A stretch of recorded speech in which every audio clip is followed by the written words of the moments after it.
And then eventually the big day arrives, and it's race day. I mean, you were at the Olympics yourself this year? Yes, yeah. I was there, and I must admit, it's having the games delayed by an extra year was quite nice, in that the course had time to really bed in and settle. So there were bits of moss that was growing on the rocks, and there was grass that had grown between the rock gardens. So I think it was, from an appearance point of view, it was really good. I walked around when we got there.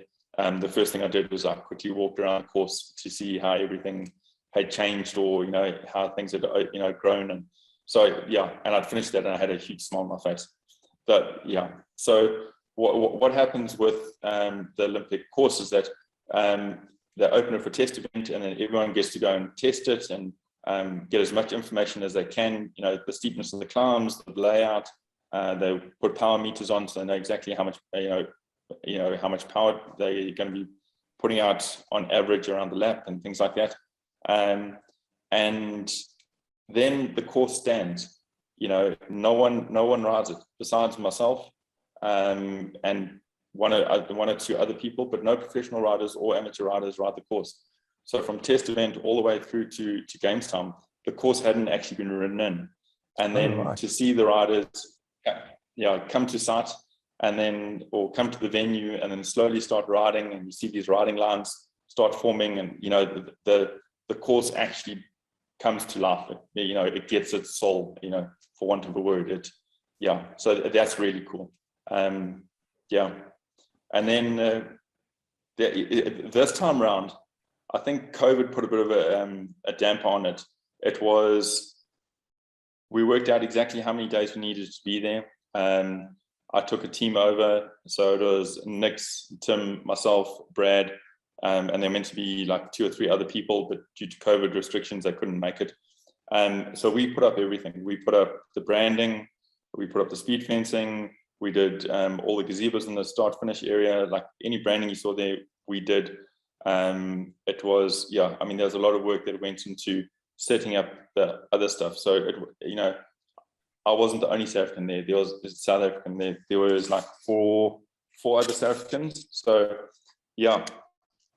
how long before the race were you there to do all this? We were there 2 weeks before, and 2 weeks was just enough to pull all of this together. And then we had a bit of a COVID scare. We got a phone call to say that we weren't allowed to leave our hotel rooms, and that someone on the plane had tested positive for COVID. Okay. So we were stuck in our hotel rooms for like 2 days, knowing very well that we had work to do, and that these 2 days were going to hurt us quite badly when it came to meeting our deadline. But fortunately for us, after 2 days, I phoned us back and said, "Don't stress, everything seems fine. You weren't in close contact," and we carried on.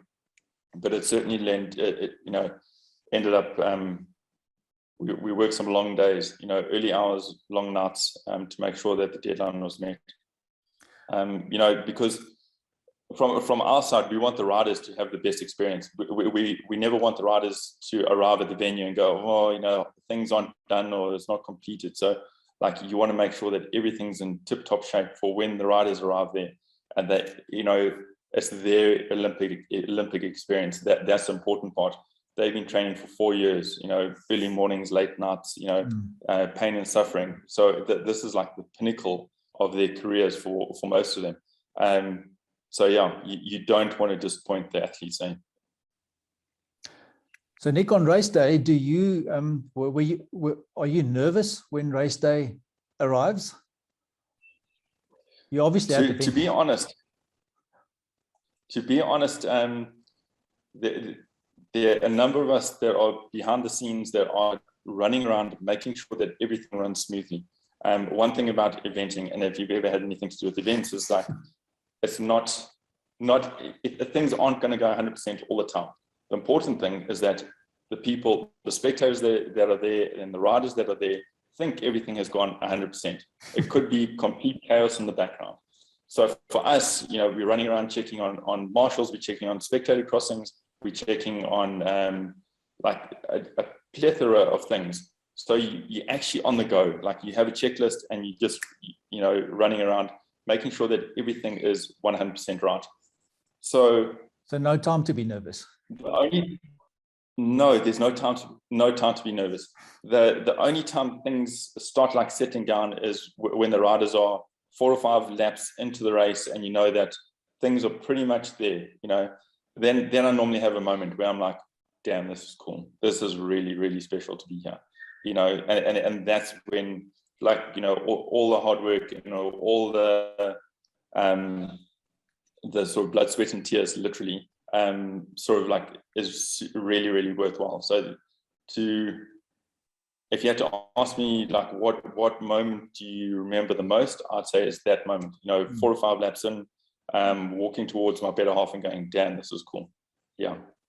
The success moment. Yeah, I would say it is a success moment, and it's not a moment that you like. You feel like everyone needs to look at you and what else. It's a self-fulfillment moment. Yeah. So it really is cool. So this year we saw a crash with Van der Poel, which is obviously well broadcast and well analyzed and commented on, etc. How do you feel about? I mean, not just that specific incident, but are you worried that people are going to get hurt on your course, that they're going to fall? How do you experience these crashes?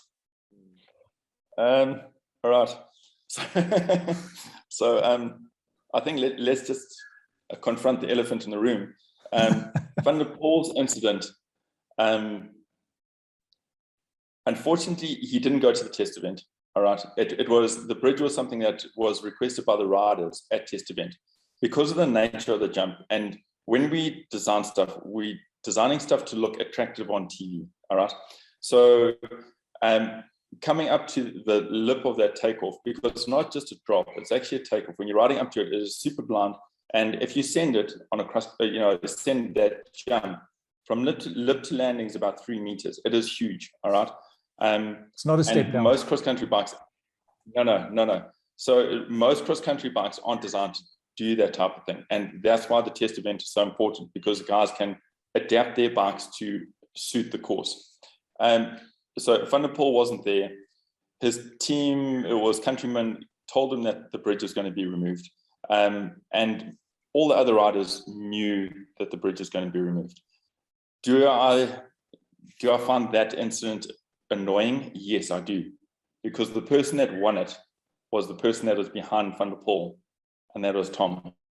Tom was behind Van der Poel when that accident happened. So I'd always put them down as racing for, position 1 and 2.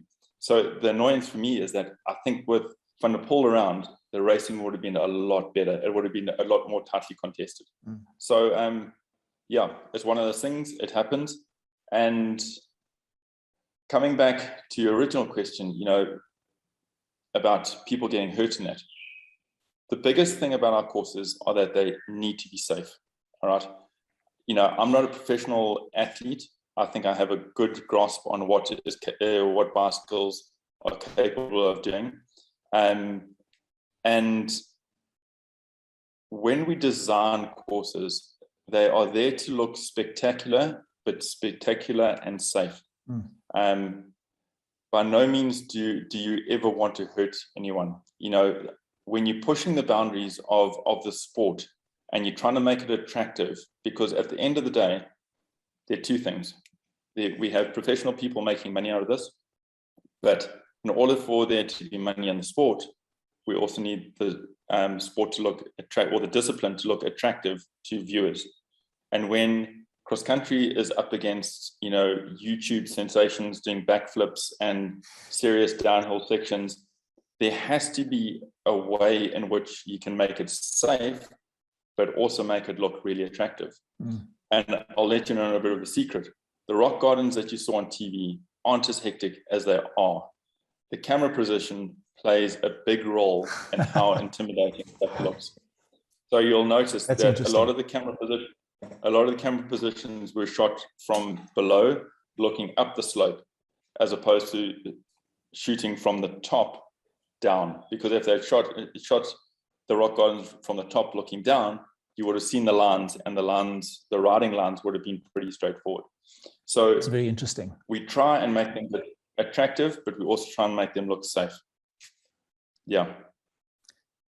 Thanks, Nick. What was the feedback like after? I mean, I guess you've had feedback many times. I spoke about the test event, but in general, feedback from riders and managers after Tokyo. So yeah, I'm glad you asked riders and managers, because yeah, it's a combination. The majority of the feedback was that it was hard, and for me, I think the course was it should have been hard for two reasons. The one being they're racing for the most prestigious medal in the discipline. It really is something special, and you want to make sure that the person that wins that is the person that's trained the hardest. All right, so the feedback was that the course was hard, and that's great that the course was hard. I don't feel offended by that. There was no real negative feedback about the course. I think one of my best comments was from the Swiss team, and they said if they could build a course back, or it was actually Nino said, if you could build a course back in Switzerland, this would be it. He thoroughly enjoyed the course. Even though he didn't get the desired result, he really enjoyed the course. No bigger compliment than that, Nick. No. I really, that's one of the best compliments I've had. So yeah, really stoked about that. So Paris coming up next. Has that tender process opened yet? Has it taken place? So like I said in the beginning, every country is different. So there has been, and I mean, I'll tell you now because it's already been leaked out into the media, is that the design for Paris has already been done, and we are fortunate to have got that. So that design has been done. What Paris has done differently is that they've kept the design and the build as two separate things. So there will be a tender opened to supervise the build, but once again, that tender gets opened up to everyone in the industry, and we see what happens. It's not the way that we like to operate, because we believe that if we gave our designs to 10 different people, we would end up with 10 different courses. So unfortunately, this is how they wanted to do it. So we'll certainly be tendering on the work, and that's meant to open before the end of the year, if I stand to be corrected. Yeah. Okay. Yeah. Then a question looking forward and coming back to South Africa a little bit. I mean, this course from what we saw and what we heard was a hard course to ride, and I don't think that there are many courses like that, if any, other than maybe Cascades when you did the World Cups there in South Africa. What advice would you give to young riders who are enthusiastic, they're inspired by the Olympics, they want to start riding like Tom Pidcock? Where do they go to develop those skills? Because we've got some great bike parks, but probably not up to that level of difficulty. How do young people go about developing their skills to be able to get to that kind of Olympic standard? What I found from my time with doing courses and watching people ride and watching people from sub juniors all the way up to elite riders is that the minute they're exposed to a course that is technical or is challenging from an effort point of view, that they then know what the benchmark is. Tokyo was the limit. Tokyo is exactly where the sport is safest, and it's technical. There's a lot of exertion in the course from a physical perspective, and yeah, so that is the limit. People from a riding perspective, riders need to go and expose themselves to the Cascades, to there's a fantastic course out in Limpopo as well. Go and find the courses that are summer place. technically challenging. is it Summer Place? There was XEO there quite recently. Yes. But really, really good course. So go and expose yourself to those trails. And just remember that you don't learn new skills when you're racing. Go and hone your skills in a bike park. Go and find a rocky outcrop. You don't necessarily have to race through a rocky outcrop. It's just about being on your bike and choosing lines and being exposed to pushing yourself and your bike to the limits. I think something that Europeans do really, really well is that from a young age, they teach the kids how to enjoy riding, but it's more skills orientated. So before a lot of the World Cups, they'll have like these kids festivals where the kids doing obstacles and riding around and riding over pallets and riding down steps and things like that. Do that type of stuff. So have your racing side, but then also have your skill side. And I'd go as far as to say is, if you don't have a enduro bike or you're not riding enduro trails, get on your cross-country bike and go and ride those enduro trails, because that is where I believe cross-country is going. It's going to be a combination of exerting yourself, but riding descents that are very similar to enduro type trails. And jumping back to what I said earlier is that we need to keep our sport interesting. So that's where that's where cross country is going to be going, is that it needs to stay relevant. From a skills perspective and from a riding perspective, train hard, but never lose sight of having fun. I've always believed rather be undertrained and enthusiastic to get into your bike than be overtrained and under-enthusiastic to get on your bike. So yeah, we have the courses here, and we definitely have the trails in South Africa to up your skills so that the guys can ride the international courses. And just bouncing around a bit, I went up to Bloemfontein, and I think I was in Bloemfontein back in 2017. And there's a little rock garden, well, no, a little rock garden, a decent rock garden. And I remember seeing the elite riders come through it, and they were a bit cautious, and they got through it. I went back this year, and I couldn't believe how everyone's skills had improved.